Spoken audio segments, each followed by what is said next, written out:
volunteers who recited Gayatri Mantra, they used to get up at 2:30 or 3 in the morning, and they recited it for 108 times. And the volunteers who chanted it in English also did exactly the same thing. They used to get up at 2:30 or 3 in the morning and then recite it 108 times. So the first 3 months were baseline study, as you can see in the graph there. And then for the next 3 months, they were chanting, and then it was a follow-up period of 3 months, and every week MR spectrum was taken. Next one.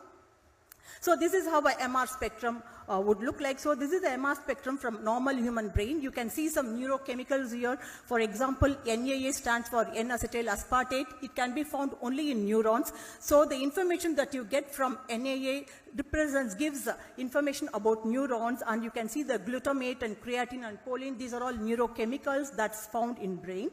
And you see the arrow and then 2 voxels there, 2 squares there. So this spectrum has been obtained from one of those voxels, one of those squares.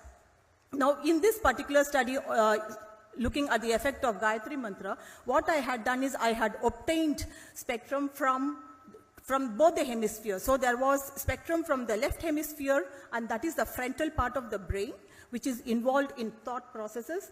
And so then I acquired another one from the right hemisphere. I was looking at the asymmetrical distribution of these neurochemicals and whether there is any change that is affected by Gayatri Mantra. Next one.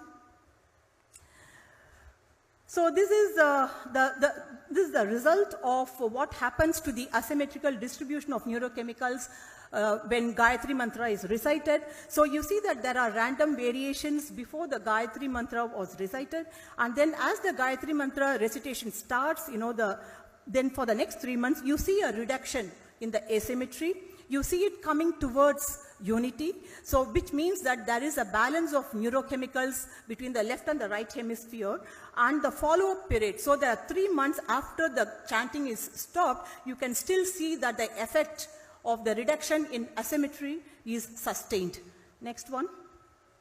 So language does matter because you see the data here. The first one shows what happens when Gayatri Mantra is recited, chanted in Sanskrit. You see the reduction in the asymmetry. And in the group which were reciting the Gayatri Mantra or reading out the English translation 108 times every day for 3 months, you see that the random variations persist.